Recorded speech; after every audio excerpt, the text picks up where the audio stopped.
ان الحمد للہ نحمده ونستعینه ونستغفره ونعوذ باللہ من شرور انفسنا ومن سیئات اعمالنا من يهده اللہ فلا مضل له ومن يضلل فلا هادی له واشهد ان لا الہ الا اللہ وحدہ لا شریک له واشهد ان محمدا عبده ورسوله اما بعد فان خیر الحدیث کتاب اللہ وخیر الہدی ہدی محمد صلی اللہ علیہ وآلہ وسلم وشر الامور محدثاتها وكل محدثۃ بدعہ وكل بدعۃ ضلالہ وكل ضلالۃ فی النار۔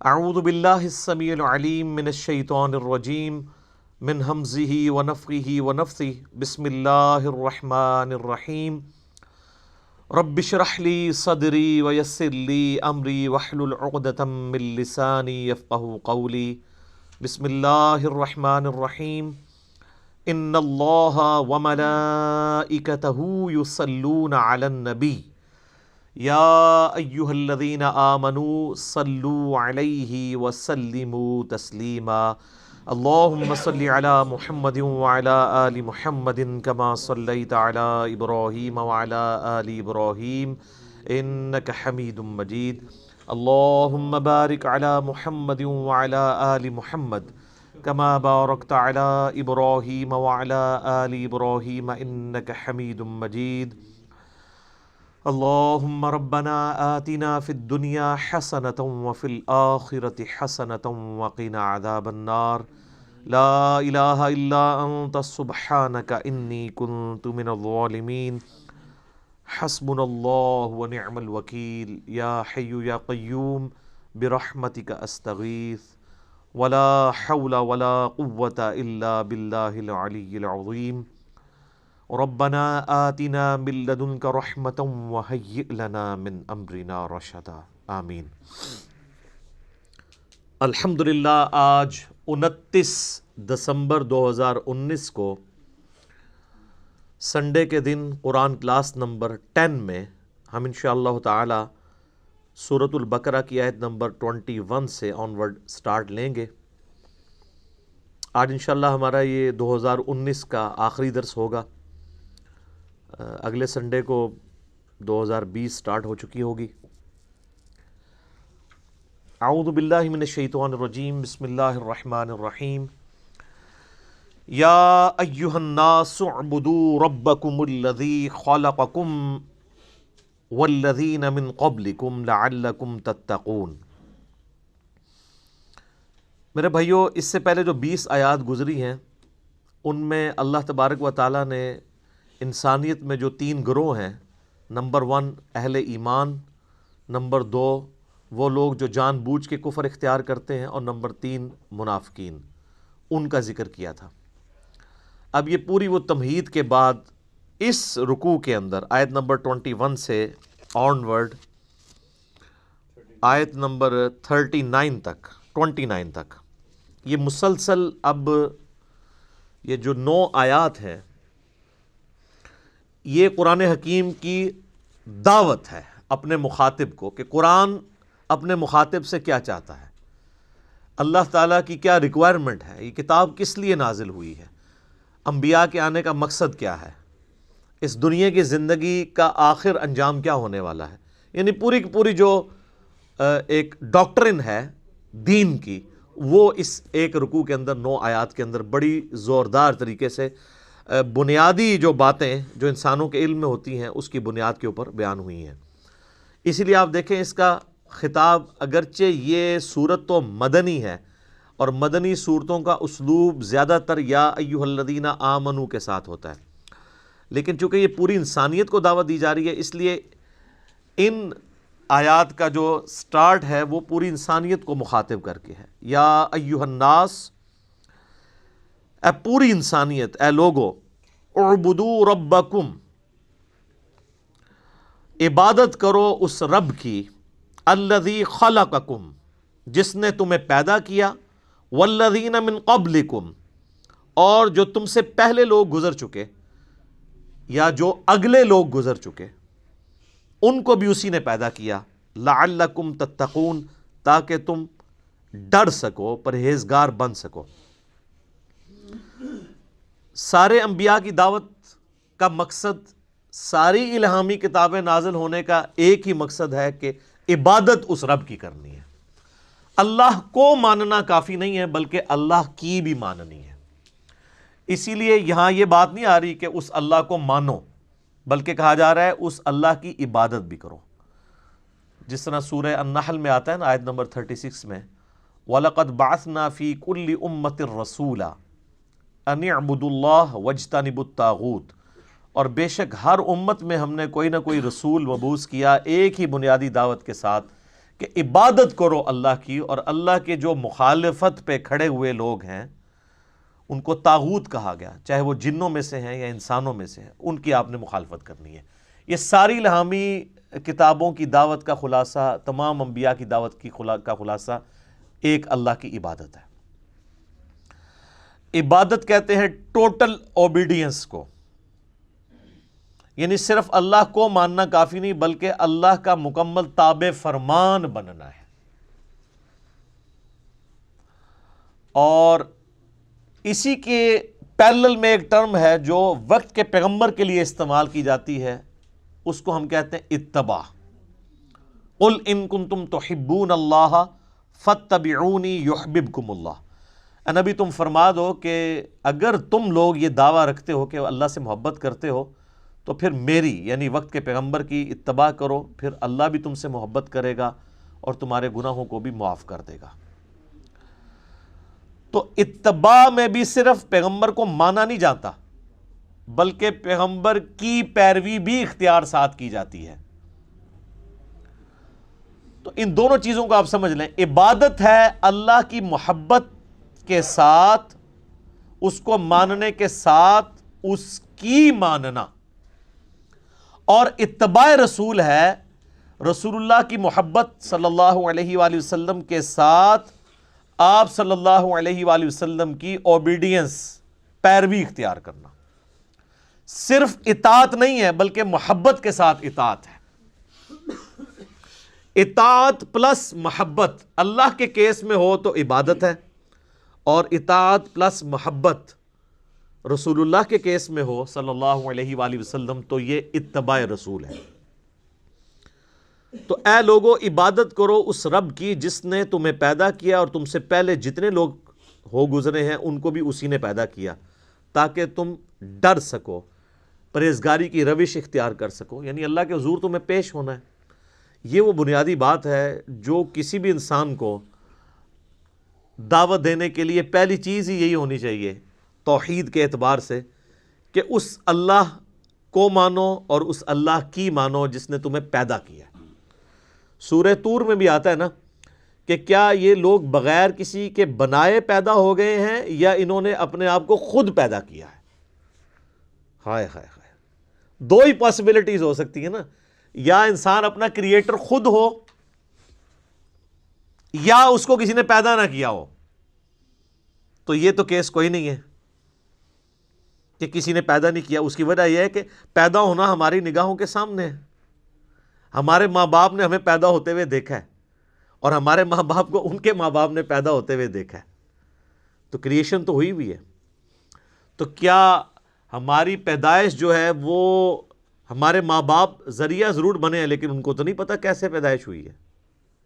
وہ اللہ ہی ہے جو پرفیکشن کے ساتھ مخلوقات کو بناتا ہے، ان کو تو بالکل پتہ نہیں ہوتا۔ مخلوق جو پیدا ہو چکی ہے اسے خود اپنے بارے میں نہیں پتا کہ اس کے اندر کیا کچھ چل رہا ہے، سوچ بھی نہیں سکتا۔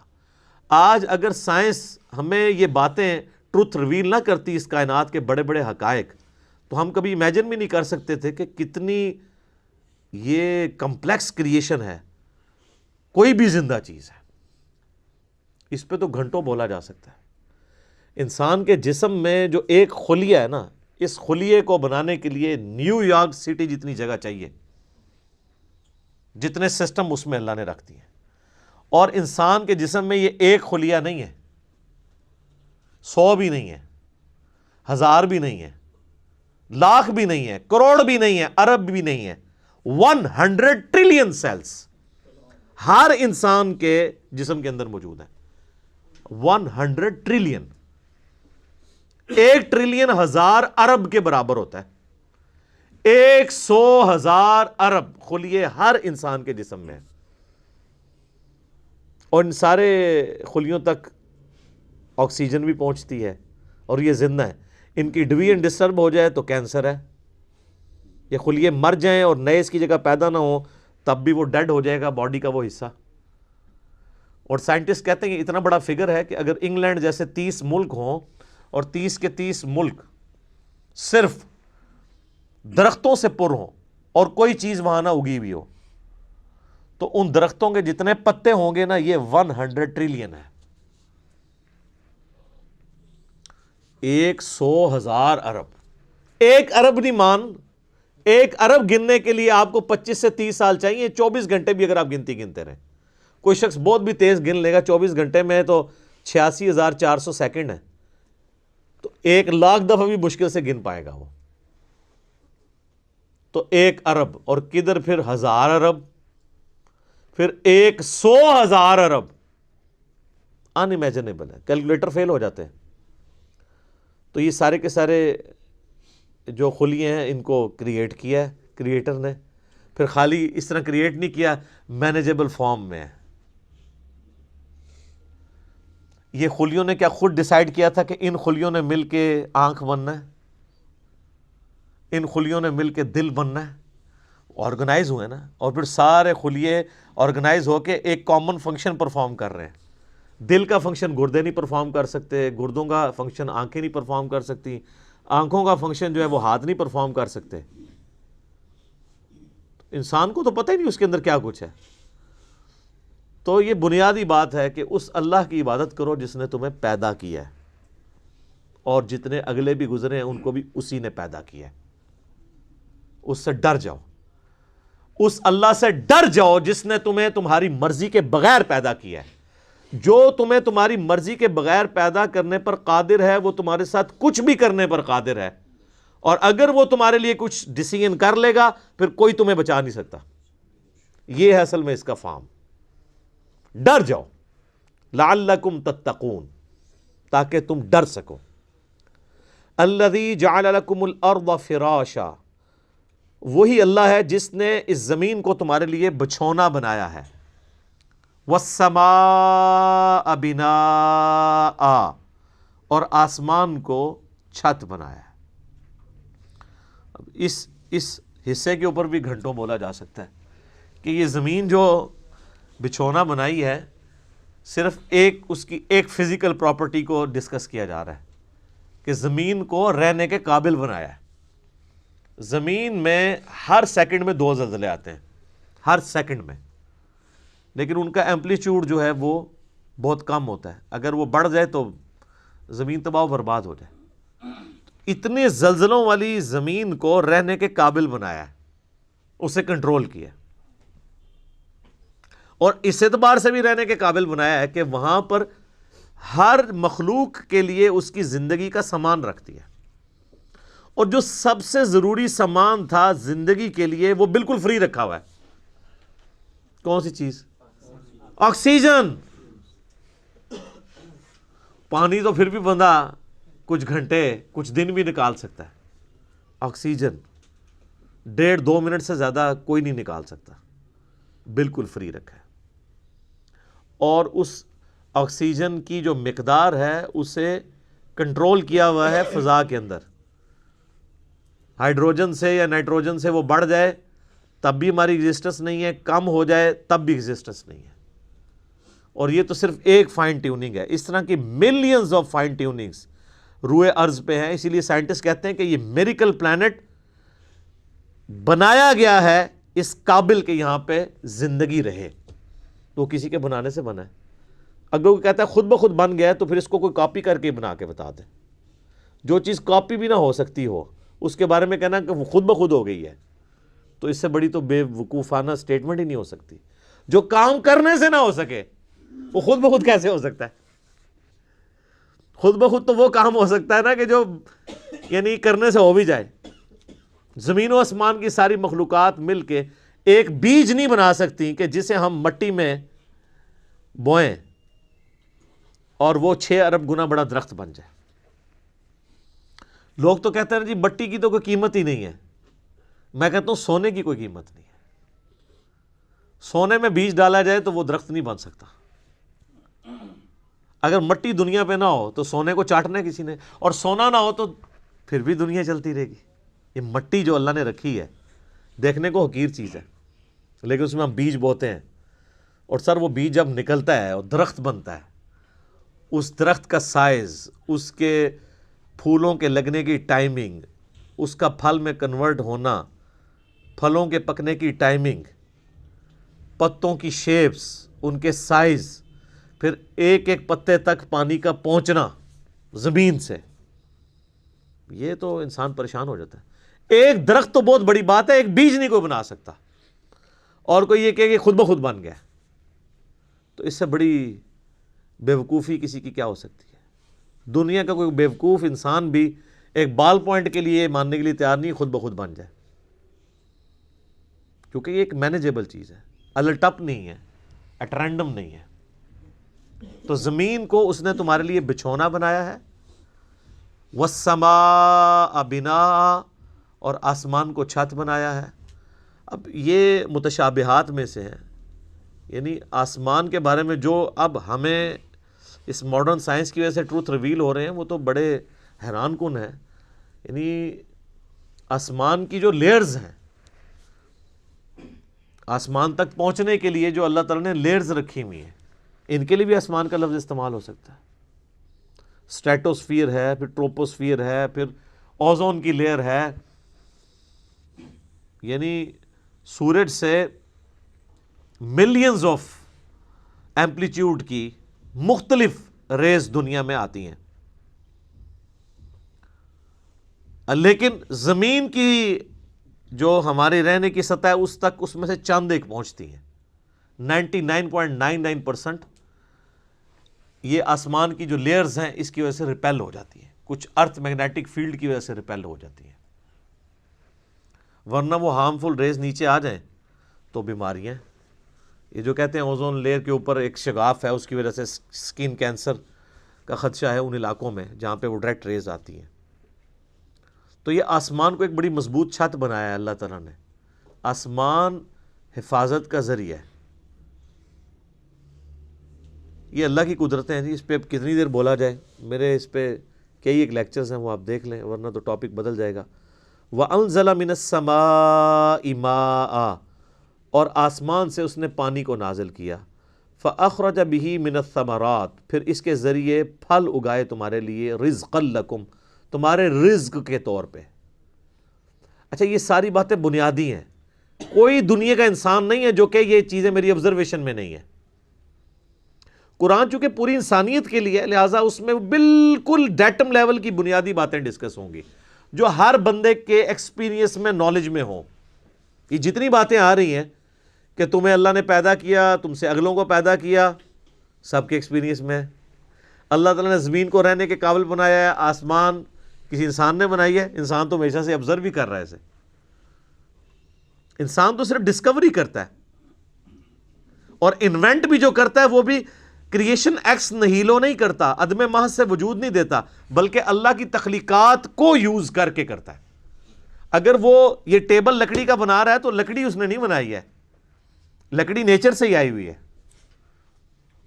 کریشن ایکس نہیلو نہیں ہے، لیکن اللہ تعالیٰ بدیع السماوات والارض ہے، زمین و آسمان کو بغیر نمونے کے، کوئی چیز نہیں تھی تو پیدا کی ہے۔ انسان جو خالق ہے وہ اللہ کی تخلیق میں سے خلق کرتا ہے، لیکن انسان بدیع نہیں ہے، البدیع نہیں اسے کہہ سکتے آپ، بغیر نمونے کے چیزوں کو پیدا کرنے والا۔ تو آسمان کے ذریعے پانی ہم دیکھتے ہیں، اس کے ذریعے زمین سے رزق نکالتا ہے تمہارے لیے۔ اس میں کیا قیامت مضمر ہے، رزق نکالنا بھی کافی نہیں تھا اگر اس رزق کی کمپیٹیبلٹی ہمارے ساتھ نہ ہوتی۔ آپ شیر کے سامنے تازہ ترکاری لا کے ڈال دیں، بہترین سے بہترین سبزی بھی، وہ دیکھنا بھی گوارا نہیں کرے گا کیونکہ اس کی جبلت نہیں ہے، اس کے لیے وہ رزق نہیں ہے. اور بکری کے سامنے فریش قیمہ لا کے ڈال دیں آپ، اس کے لیے کوئی اٹریکشن نہیں ہے. تو صرف رزق تمہارے لیے رزق، یعنی رزق بھی پیدا کیا اور اس رزق کو کمپیٹیبل بھی بنایا. اور یہ رزق میں تو میں صرف کھانا پینے ڈسکس کر رہا ہوں، ورنہ تو ہر نعمت ہی رزق ہے. سب سے اہم ترین رزق آکسیجن ہے جو ہم انہیل کرتے ہیں، جس کے بغیر ہم 1.5-2 منٹ سے زیادہ زندہ ہی نہیں رہ سکتے. وہ سب کے لیے فری رکھتی ہے اللہ نے، کوئی اس کے اوپر ٹیکس نہیں ہے، کوئی آپ کو خریدنا نہیں پڑے گا، یہ آپ کے لیے فری ہے. تو جس اللہ نے یہ ساری نعمتیں دی ہیں، اس نے زمین کو رہنے کے قابل بنایا، آسمان کو تمہارے لیے مضبوط چھت بنایا تمہاری پروٹیکشن کے لیے، آسمان سے پانی نازل فرما کے زمین میں سے نباتات اگائے، اس کے ذریعے تمہارا یہ فوڈ سائیکل چلتا ہے سارے کا سارا. سب کچھ زمین سے ہی آ رہا ہے، چاہے وہ جانوروں کی خوراک ہو، چاہے پودوں کی خوراک ہو، چاہے ہماری خوراک ہو. زمین مر جائے تو ساری مخلوقات مر جائے. تو اللہ تعالیٰ فرماتا ہے جس نے یہ سب کچھ کیا ہے، فَلَا تَجْعَلُوا لِلَّهِ أَنْدَادًا وَأَنْتُمْ تَعْلَمُونَ، پھر اللہ کے ساتھ کوئی مد مقابل نہ ٹھہراؤ اور تم جانتے تو ہو، تم جانتے تو ہو کہ یہ کوالٹیز کسی اور کی ہے ہی نہیں ہے. یہ توحید تو تمہارے اندر موجود ہے کہ اللہ کے مد مقابل کوئی نہیں ٹھہرایا جا سکتا. مجھے بتائیں قرآن اسٹارٹ میں جو توحید بیان ہوئی ہے، اس توحید کو پڑھ لینے کے بعد کوئی کسی بابے کو پکارے گا؟ کسی مرے ہوئے شخص کو پکارے گا؟ کسی زندہ شخص سے وہ چیزیں ڈیمانڈ کرے گا جس کا وہ اہل ہی نہیں ہے؟ امپاسبل ہے. کتنی بنیادی بات ہے. بس یہ ساری نعمتوں کے عوض میں تم سے ایک بات مانگ رہا ہوں، فَلَا تَجْعَلُوا لِلَّهِ أَنْدَادًا، پس مت بناؤ اللہ کے ساتھ کسی اور کو مد مقابل ند کے طور پہ. وَأَنْتُمْ تَعْلَمُونَ، اور تم جانتے تو ہو کہ کوئی ہے ہی نہیں ایسا کہ جسے بنایا جائے مد مقابل. کون ہو سکتا ہے؟ یہی ند کا لفظ ہے جو حدیث کے اندر آیا ہے، جو الادب المفرد میں صحیح سند کے ساتھ ہے، اور مسند امام احمد میں بھی ہے. ایک صحابی نے اللہ کے نبی علیہ السلام کے سامنے کہہ دیا، یا رسول اللہ ما شاء اللہ وشئت، جو اللہ چاہے اور جو آپ چاہیں. آپ فرمایا اجعلتنی للہ ندا، یہ وہی الفاظ ہے، کیا تو نے مجھے اللہ کے مد مقابل کھڑا کر دیا؟ قل بل ما شاء اللہ وحدہ، بلکہ کہہ جو اکیلا اللہ چاہے. اچھا، اس نے آگے سے نہیں آرگومنٹ کیا کہ یا رسول اللہ میں آپ کو اللہ کا بندہ ہی مان رہا ہوں، اللہ کا رسول ہی مان رہا ہوں، میں نے آپ کو کوئی اللہ مان کے نہیں کہا، میں نے آپ کو کوئی مستقل بذات نہیں مانا، میں نے آپ کو جو ہے وہ عطائی مان کے ہی بات کی ہے، ذاتی مان کے بات دی. یہ ساری کہانیاں جڑی مولویوں نے پڑھائیاں نے اس زمانے نہیں سنونیاں. تو یہی ند کا لفظ وہاں پہ بھی استعمال ہوا ہے، اللہ کے ساتھ ند نہ ٹھہراؤ. وَإِن كُنتُمْ فِي رَيْبٍ مِّمَّا نَزَّلْنَا عَلَىٰ عَبْدِنَا، اور اگر تمہیں یہ شک ہو، کوئی شک ہو اس چیز کے بارے میں جو ہم نے اپنے بندے پر نازل کی ہے، یعنی قرآن. یہ قرآن جو اللہ کی کتاب ہے، جو نبی علیہ السلام کا واحد معجزہ ہے، جس کی بنیاد پہ دعوی نبوت ہے، اس کے بارے میں اگر تمہیں کوئی شک ہو کہ یہ کتاب انہوں نے خود گھڑ لی ہے یا یہ کتاب اللہ کی طرف سے نہیں ہے، کوئی انسانی کوشش ہے، فَأْتُوا بِسُورَةٍ مِّن مِّثْلِهِ، تو تم بھی کوئی اس سے ملتی جلتی ایک صورت ہی بنا کے لے آؤ. وَادْعُوا شُهَدَاءَكُم مِّن دُونِ اللَّهِ، اور بلا لو مدد کے لیے اپنے جتنے حمایتی ہیں اللہ کے سوا. ان کنتم صادقین، اگر تم سچے ہو. اللہ کے سوا جتنوں کو بلانا ہے تم بلا لو. جنوں، بلکہ سورہ بنی اسرائیل میں تو آتا ہے کہ سارے جنوں انس بھی مل کے اگر اس طرح کی کوئی کتاب بنانا چاہیں تو کتاب نہیں بنا سکیں گے. اچھا، یہ قرآن حکیم میں مختلف جگہ مختلف یعنی چیلنجز آئے ہیں. سورہ ہود کے اندر بھی، سورہ یونس میں بھی. سورہ ہود کے اندر تو 10 صورتوں کا ذکر ہے کہ 10 صورتیں بنا کے لے آؤ اگر بنا سکتے ہو. سورہ یونس میں ہے کہ ایک صورت ہی اس سے ملتی جلتی کو بنا کے لے آؤ، ایک صورت بنا کے لے آؤ. یہاں پہ تو آخری چیلنج ہے کہ کوئی ملتی جلتی، چلو اگر مکمل نہیں تو کوئی قریب قریبی کوئی صورت بنا کے لیا، تو یہ کوئی مشکل کام تو نہیں تھا۔ قرآن حکیم کی تو ایک بڑی چھوٹی سی صورت ہے، سورۃ الکوثر، انا اعطیناک الکوثر فصل لربک وانحر ان شانئک ھو الابتر۔ اس کی بھی کوئی کاپی نکالی جا سکتی تھی ایسے لوگوں کی طرف سے جو یعنی اتنے فصیح اللسان تھے کہ وہ دوسروں کو اجمی کہا کرتے تھے، ان کو اپنی زبان کے اوپر اتنا ناز تھا، فی البدی وہ عام جو گفتگو ہے اس کو بھی شاعری کے انداز میں بیان کر دیا کرتے تھے۔ لیکن یہ تاریخ میں نہیں ملتا کہ کسی نے یہ چیلنج اس طریقے سے قبول کیا ہو۔ اتنی شرم و حیا ان کے اندر بھی موجود تھی۔ ویسے آج کل کچھ لوگوں نے طب آزمائی کرنے کی کوشش کی ہے، وہ صورتیں بنا کے اس کو ملتے جلتے الفاظ کے ساتھ پھر قرآن کے سٹائل میں اسے تلاوت کر کے یوٹیوب پہ اپلوڈ بھی کیا ہوا ہے۔ اس پہ میرا ایک کلپ بھی آیا تھا، آپ یوٹیوب کے اوپر دیکھ سکتے ہیں، اپلوڈڈ ہے۔ قرآن سے ملتی جلتی جو صورتیں ہیں اس کے حوالے سے، تو میں نے بتایا تھا اس طریقے سے نہیں ہے یہ، جو اس کی ججمنٹ جو ہے وہ عربی لنگوسٹک کے لوگ کریں گے۔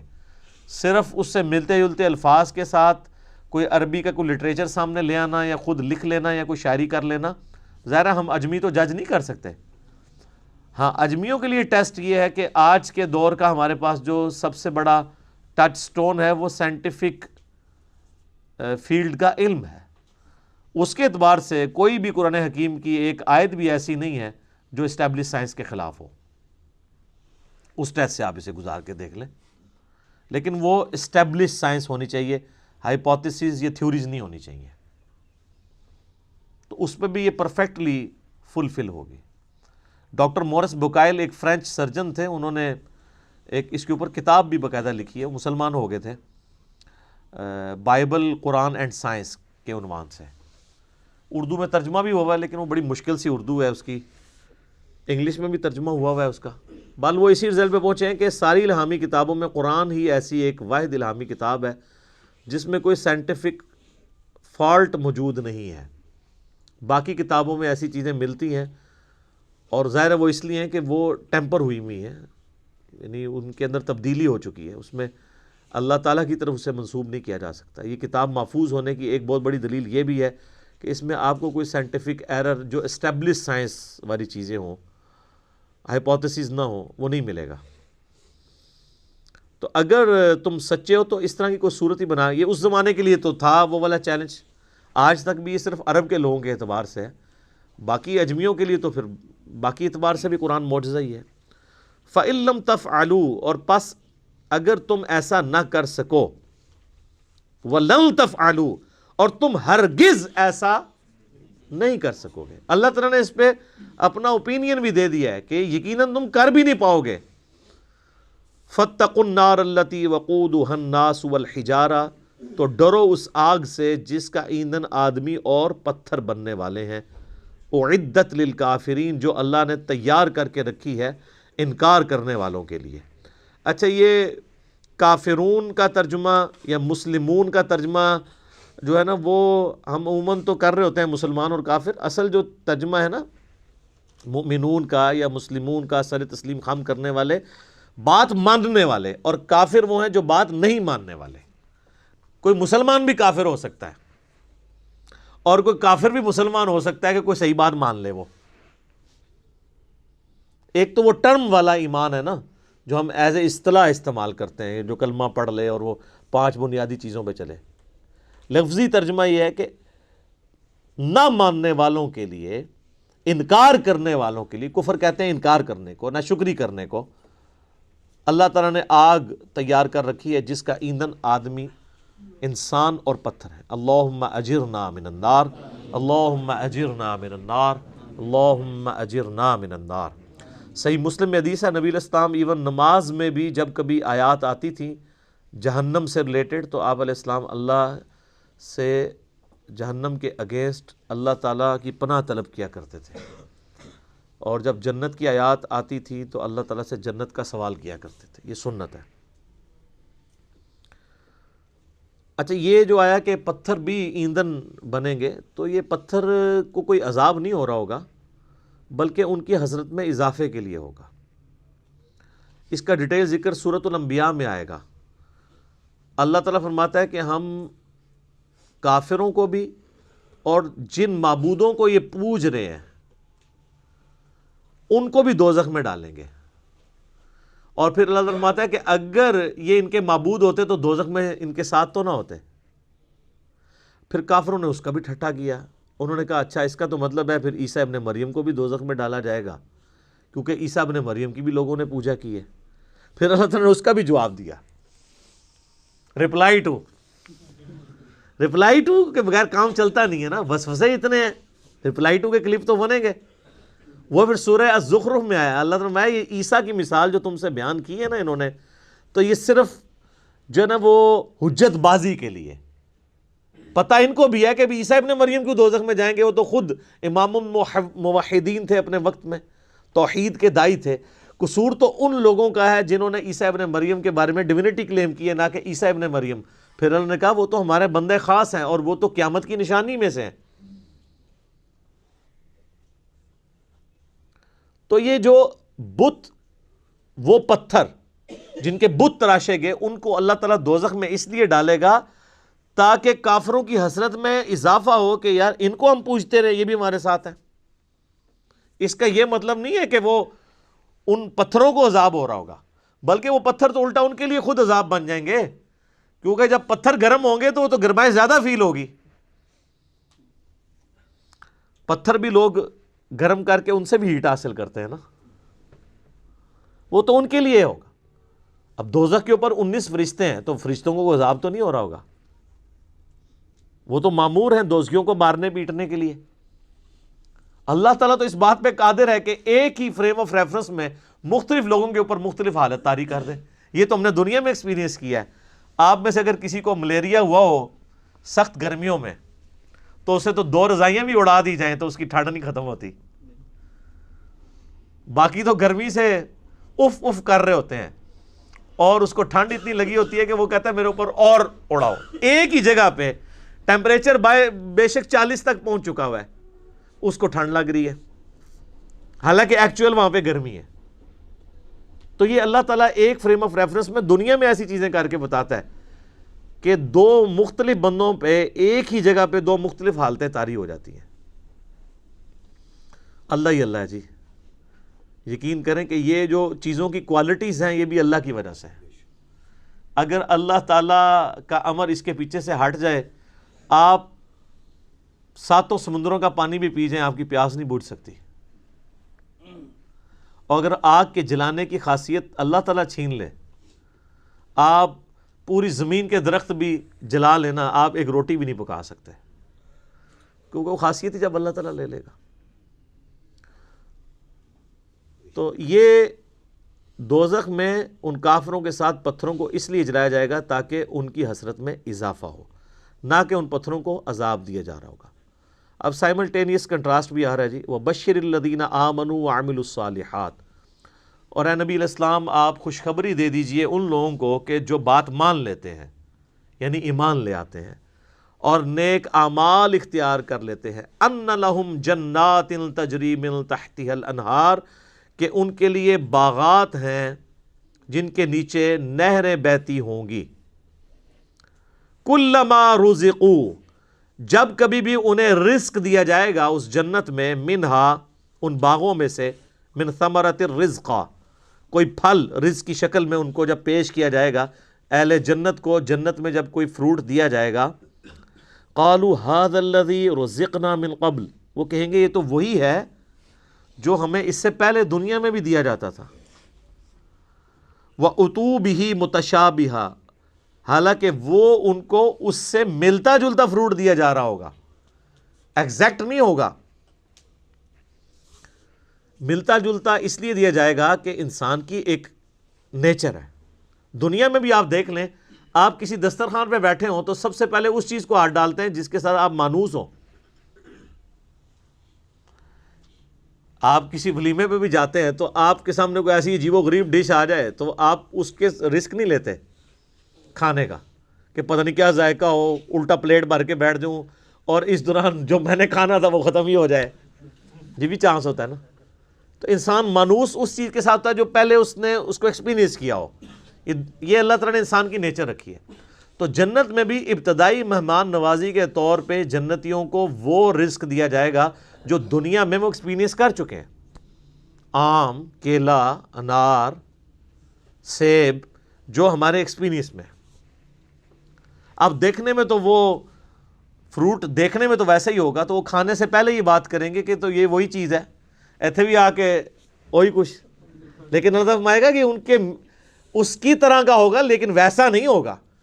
اب انور اٹور کا ذائقہ اور ایک دیسی آم کا ذائقہ برابر ہو سکتا ہے؟ دیکھنے میں تو دونوں ایک جتنے ہوتے ہیں، شکل و صورت بھی ملتی جلتی ہوتی ہے، لیکن زمین آسمان کا فرق ہے ٹیسٹ میں. اسی طریقے سے چونسے کا ٹیسٹ ہو یا کسی دوسرے آم کا، وہ برابر نہیں ہو سکتا. تو یہ تو دنیا میں اللہ نے اتنا فرق رکھا ہوا ہے، تو آخرت میں جو آم دیا جائے گا وہ دنیا والا آم نہیں ہوگا. ہاں شکل و صورت میں ضرور ملتا جلتا ہوگا، لیکن اس آم کی تو کیا بات ہے. اللہ تعالیٰ جنت میں ہمیں اپنے محبوب صلی اللہ علیہ وآلہ وسلم کا پڑوس نصیب فرمائے، آمین. وَلَهُمْ فِيهَا أَزْوَاجٌ مُطَهَّرَةٌ، اور وہاں پہ ہوں گی ان کے لیے پاکیزہ بیویاں. پاکیزہ بیویاں دنیا کی بیویاں بھی اور جنتی حوریں بھی، وہ آگے چل کے ذکر آ جائے گا اس حوالے سے. اچھا، جنت میں جتنی بھی نعمتیں ہیں نا، ان میں جو یعنی ڈومیننٹ نعمتیں ہیں، ان کا کچھ نہ کچھ حصہ اللہ نے دنیا میں اس حوالے سے رکھا ہے کہ انسان اس نعمت کو ایکسپیرینس کر سکے. لیکن وہ زمین آسمان کا فرق ہے، لیکن کسی درجے میں ایکسپیرینس کروایا گیا، اور ایکسپیرینس کروایا گیا ہے تو تبھی ان چیزوں میں اٹریکشن ہے. اگر اٹریکشن نہیں ہوگی تو اس کے لیے تگ و دو کون کرے گا. اچھا، اس سے یہ بھی بات پتہ چلی کہ جنت کا لالچ بھی اللہ تعالیٰ خود دے رہا ہے. لہذا یہ جو ڈاکٹرین مشہور کی گئی ہے کہ ہمیں دوزخ کے ڈر کی وجہ سے یا جنت کی لالچ میں عبادت نہیں کرنی چاہیے، اللہ کے لیے کرنی چاہیے، تو یہ بالکل جعلی ڈاکٹرین ہے. اس کو مولا علی علیہ السلام کی طرف لوگوں نے منسوب کر دیا ہے کہ وہ کہتے تھے میں تو اللہ کی عبادت صرف اللہ کے لیے کرتا ہوں، جنت کی جو ہے وہ طلب میں یا دوزخ کے ڈر کی وجہ سے نہیں کرتا. اس کے اوپر بھی میرا ایک کلپ ریکارڈڈ موجود ہے کہ یہ ڈاکٹرین صوفیاء نے پیش کی ہے، یہ قرآن کی ڈاکٹرین نہیں ہے. کیونکہ جنت کا جو لالچ ہے، اس کے پیچھے لگنا اللہ ہی کی تو اطاعت ہے. یہ جنت کا لالچ شیطان نے دیا یا اللہ نے؟ تو اگر آپ جنت کو نگیٹ کرتے ہیں، جنت کا مذاق اڑاتے ہیں یا دوزخ کو ہلکا جانتے ہیں، تو آپ یہ جنت یا دوزخ کو بے عزت نہیں کر رہے ہوں گے، بلکہ آپ اللہ تعالیٰ کے خلاف بغاوت کا علم بلند کر رہے ہوں گے. یہ تو اس نے رکھی ہوئی ہے نا چیزیں، ان ساری لالچیں وہی دیتا ہے نا. یہ وہ لالچ نہیں ہے جو بری بلا ہو، یہ وہ لالچ ہے جس کے لیے انسان کو کوشش کرنی چاہیے. قرآن پاک میں درجنوں آیات ہیں، آگے چلیں گے تو یعنی اللہ تعالیٰ فرماتا ہے کہ کوشش کرنے والوں کو ایسی جنت کے لیے کوشش کرنی چاہیے، خود اللہ تعالیٰ اس کی طرف. تو اسی طریقے سے یعنی جو ایک اللہ تعالیٰ نے سیکس کا جذبہ رکھا ہے انسان کے اندر، اس کا ایکسپیرینس دنیا میں کسی فارم میں کروایا، تبھی جنت کی حوروں کا لالچ دیا جا سکتا ہے. اور اسی طریقے سے جو فروٹ ہے اس کا ذائقہ دنیا میں رکھا ہے، جبھی جنت کی فروٹ کا آپ کو لالچ دیا جا سکتا ہے. باقی تو بخاری مسلم میں حدیث ہے کہ اللہ تعالیٰ نے جنت میں وہ نعمتیں تیار کر رکھی ہیں جو نہ کسی آنکھ نے دیکھی، نہ کسی کان نے سنی، نہ کبھی کسی کے دل پہ بھی اس کا گمان گزرا. وہ تو ان امیجنیبل ہے. یہ صرف متشابہات ہیں، چیزیں ملتی جلتی چیزیں دنیا میں، صرف بات سمجھانے کے لیے. اور دنیا کی نعمتیں تو فنا ہونے والی ہیں، لیکن ان نعمتوں کے ساتھ آ رہا ہے وَهُمْ فِيهَا خَالِدُونَ، وہ رہیں گے ہمیشہ ہمیش اس کے اندر، نہ ختم ہونے والی نعمتیں. اچھا، دنیا میں کوئی بڑے سے بڑی بھی نعمت ہے نا، وہ اچھی انسان کو لگتی ہے، لیکن جیسے ہی اس کے چھوٹ جانے کا خیال آتا ہے تو دل کے اوپر غم کا غلبہ ہو جاتا ہے. اور جنت میں غم نہیں ہے، اس لیے جنت میں ہمیشہ کی نعمتیں. بخاری اور مسلم کی حدیث ہے کہ میدان محشر میں لا کے مینڈے کی شکل میں موت کو قتل کیا جائے گا، اور جب بلایا جائے گا تو باقاعدہ ایک یعنی ندا کی جائے گی. جہنمی جو ہیں جہنم کے کنارے پہ آ جائیں گے اس خوشی کی وجہ سے کہ شاید ہمارے نکلنے کے لیے کوئی اب سبب ہونے لگا ہے، اور جنتی جنت کے کنارے پہ آئیں گے اس ڈر کے ساتھ کہ ہمیں کہیں جنت سے نہ نکال دیا جائے، تو پھر اللہ تعالیٰ موت کو مینڈے کی شکل میں لا کے وہاں پہ ذبح کرے گا، اور پھر کہا جائے گا کہ جنتیوں کے لیے خوشخبری ہے کہ انہیں کبھی موت نہیں آئے گی، اور دوسری طرف جہنمیوں کے لیے ہمیشہ کا غم ہے کہ ان کو بھی موت نہیں آئے گی۔ تو قرآن میں آتا ہے سورہ فرقان میں، آج ایک موت نہیں کئی موتیں مانگو، موت نہیں تمہیں آئے گی، ہزاروں موتیں مانگو، موت نہیں آنے کی، کیونکہ موت آ جائے تو پھر تکلیف ختم ہو جائے، لیکن وہاں پہ موت نہیں آئے گی۔ اللہم اجرنا من النار، اللہم اجرنا من النار، اللہم اجرنا من النار، آمین۔ اللہم من احییتہ منا فاحیہ علی الاسلام ومن توفیتہ منا فتوفہ علی الایمان، آمین۔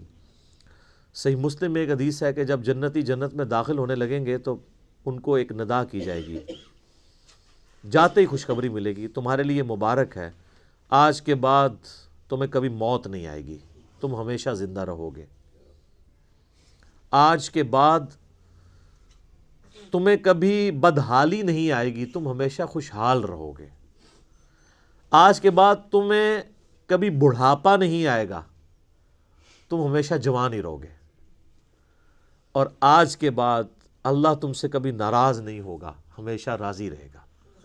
یعنی دنیا میں تو سب سے بڑی اہل ایمان کے لیے ٹینشن ہی یہی ہے نا کہ میں نے یہ کیا تو ناراض نہ ہو جائے۔ جنت وہ جگہ ہے جہاں کچھ بھی کر لیں اللہ ناراض نہیں ہوگا، ہر وہ چیز جو دنیا میں بھی جرم تھی وہاں جا کے وہ جرم نہیں رہے گی۔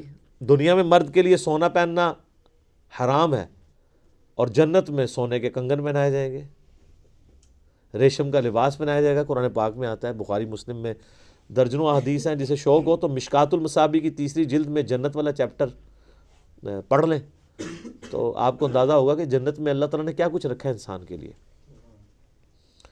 لیکن یہ بات اپنی جگہ ہے، ایک حقیقت ہے کہ جنت پہنچنا بڑا مشکل ہے، یہ سب سے بڑا المیہ ہے۔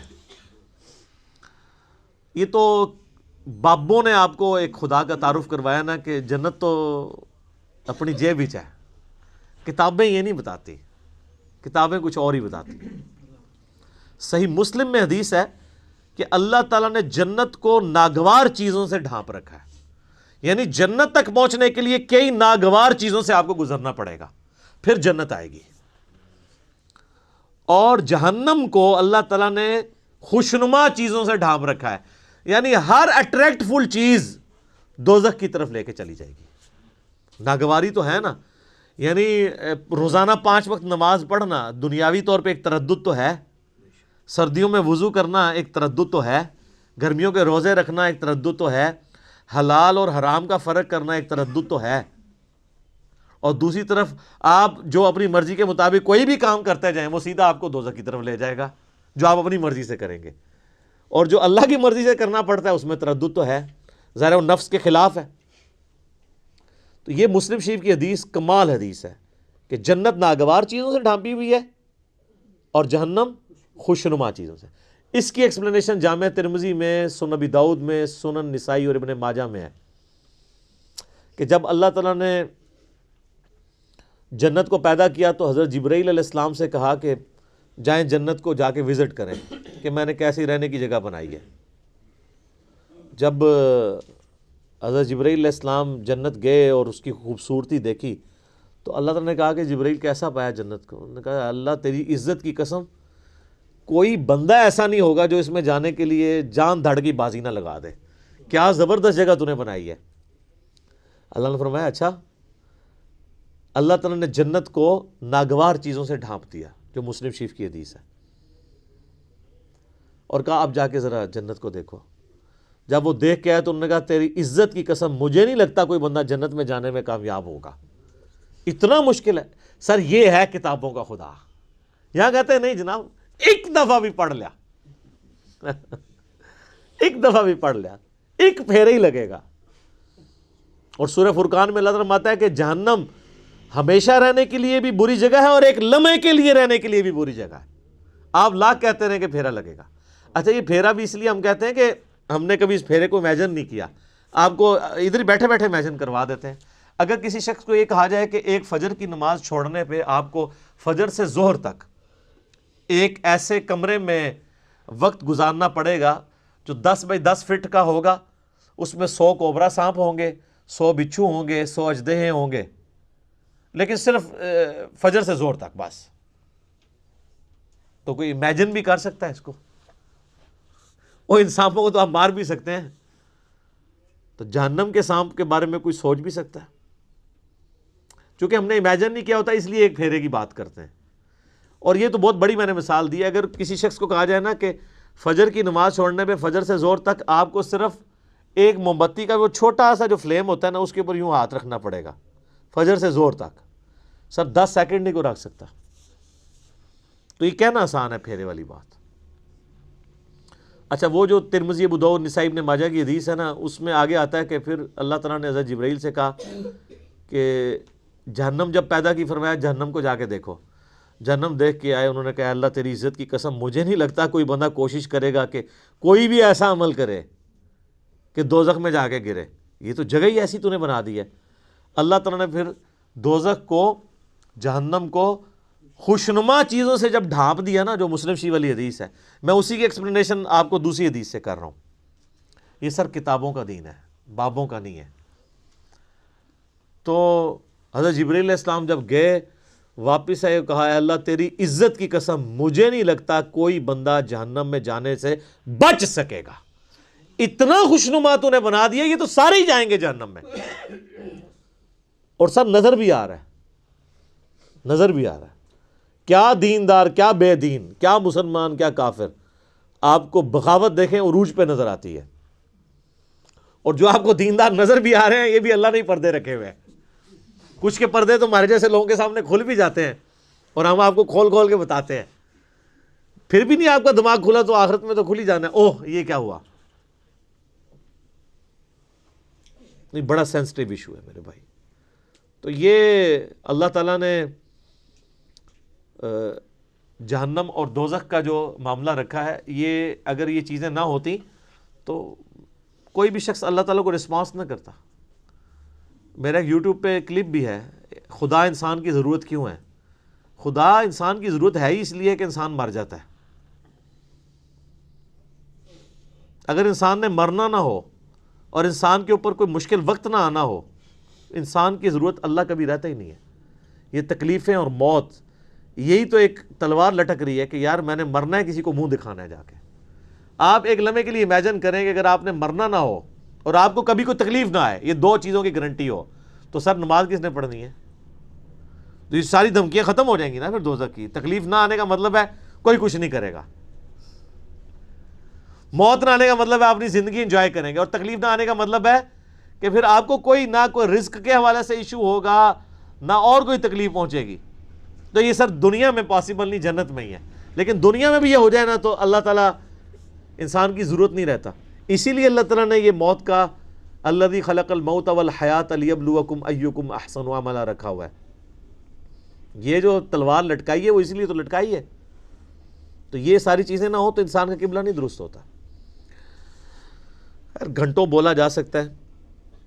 اگلی بڑی اہم ترین آیت ہے آیت نمبر 26. قرآن حکیم کے اسلوب کے اوپر ایک کافروں نے اعتراض کیا تھا، اور کچھ نہیں، یعنی وہ قرآن کے مثل کوئی صورت تو نہیں بنا کے لا سکے، لیکن ایک اعتراض انہوں نے کیا تھا کہ اگر یہ اللہ کی کتاب ہے تو اللہ تو اتنا پڑھا لکھا ہے، اتنا ایجوکیٹڈ ہے، اتنی اونچی ہستی ہے، لیکن قرآن میں مثالیں وہ بیان کرتا ہے، کبھی مکھی کی، کبھی جو ہے وہ مکڑی کی. سورۃ العنکبوت میں کافروں کے ایمان کو مکڑی سے تشبیہ دی. سورہ الحج کے اندر کہا کہ یہ جن کو اللہ کے سوا پکار رہے ہیں یہ ایک مکھی پیدا نہیں کر سکتے، اور مکھی سے کوئی چیز چھین کے لے جائے یہ واپس نہیں لا سکتے. تو اتنی بڑی کتاب میں اتنی حقیر چیزوں کی مثالیں کیوں ہیں؟ تو اس قرآن کا اسلوب کہ قرآن مشکل کتاب نہیں بلکہ اتنی آسان کتاب ہے، عام انسان کے ساتھ بحث کرتی ہے. دیکھ لیں آپ، اس میں کوئی فلسفیانہ باتیں اس طریقے سے نہیں ہیں، موٹی موٹی باتیں ہیں.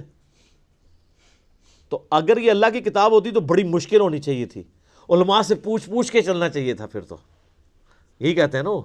اور قرآن کم از کم 4 دفعہ سورۃ القمر میں کہہ رہا ہے وَلَقَدْ يَسَّرْنَا الْقُرْآنَ لِلذِّكْرِ فَهَلْ مِن مُدَّكِرٍ، قرآن کو ہم نے نصیحت کے لیے آسان کر دیا ہے کوئی جو نصیحت حاصل کرے اس سے؟ تو اتنی مشکل کتاب ہونی چاہیے تھی اگر یہ اللہ کی کتاب ہے۔ تو اللہ تعالیٰ نے وہ متھ توڑی ہے، ان اللہ لا یستحیی ان یضرب مثلا ما بعوضۃ فما فوقها، بے شک اللہ اس بات سے شرم محسوس نہیں کرتا کہ وہ مچھر کی مثال دے یا اس سے بھی کسی حقیر چیز کی۔ کیوں؟ اللہ کا مقصد کسی کے اوپر اپنا علمی روب ڈالنا نہیں ہے، اللہ کا مقصد بات سمجھانا ہے، اور بات سمجھانے والا شخص جو ہوتا ہے نا وہ کبھی مشکل الفاظ نہیں استعمال کرتا۔ لہٰذا آپ یہ علماء کی جب ہم مشکل اردو اور ٹرمز سنتے ہیں نا، واللہ وہ اس نیت سے نہیں تقریر کر رہے ہوتے کہ انہوں نے عوام کو دین سمجھانا ہے، وہ یہ تقریر کر رہے ہوتے ہیں کہ میں اتنی مشکل ٹرمنالوجیز بول سکتا ہوں، اور پھر کہتے ہیں دیکھا جی وہ علامہ صاحب نے بڑے مشکل لفظ استعمال کیے۔ تو یہ علامہ صاحب نے اللہ کی سنت میں عمل نہیں کیا، اللہ کی اسی لیے تو پھر علماء کو چھوڑ گئی ہے نا پبلک۔ وہ کہتے ہیں ان کے پاس ہم ایک گھنٹہ بیٹھ کے سنتے ہیں، سمجھ نہیں آتی ہے، علی بھائی کے 5 منٹ کے کلپ میں اتنا کچھ سمجھ آ جاتا ہے۔ کیوں آتا ہے؟ عام فہم بات ہے۔ لیکن میں آپ کو مزے کی بات بتاؤں، یہ عام فہم بات کرنا یہ مشکل کام ہوتا ہے، مشکل باتیں کرنا آسان کام ہوتا ہے۔ اس لیے آپ دیکھتے ہیں کتنے لائق لوگ ہوتے ہیں، لیکن جب ان کو آپ ٹیچر بناتے ہیں انتہائی نالائق ٹیچر ثابت ہوتے ہیں، کیونکہ ٹیچنگ جو ہے ایک فن ہے، اس کے لیے صرف لائق ہونا کوئی کمال نہیں ہے، اس میں کمیونیکیشن آپ کو سکل چاہیے ہوتی ہے، آپ لوگوں کی سطح پہ اتر کے بات کر سکتے ہوں۔ تو یہ کیپیبلٹی مشکل کیپیبلٹی ہے۔ آپ یہ نہ سمجھیے گا جو مشکل باتیں کرتا ہے وہ آسان باتیں بھی کر سکتا ہے۔ آسان طریقے سے بات کرنا یہ زیادہ مشکل ہوتا ہے، اور مشکل طریقے سے بات کرنا یہ زیادہ آسان ہوتا ہے، ان کی کمپیٹنسی بھی نہیں ہوتی ہے۔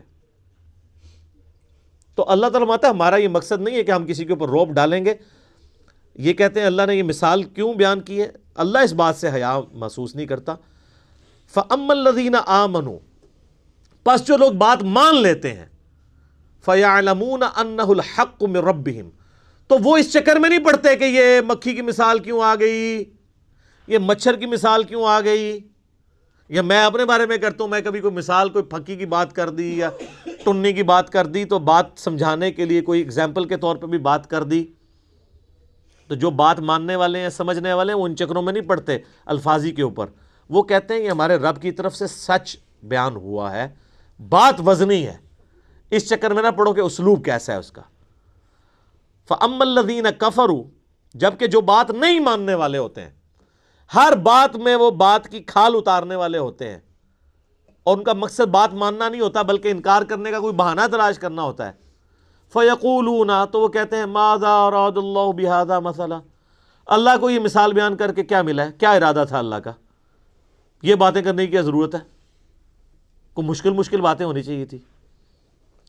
تو اب چونکہ یہ انہوں نے اعتراض کیا ہے غیر علمی جذباتی ڈاکٹرن کے ساتھ، لہٰذا اس کا جواب بھی اسی اعتبار سے پہلے تو دیا جا رہا ہے، یضل بہ کثیرا ویہدی بہ کثیرا، اللہ کا مقصد یہ ہے کہ تاکہ اس مثال کے ذریعے بہت سے لوگوں کو گمراہ کر دے اور بہت سے لوگوں کو ہدایت دے۔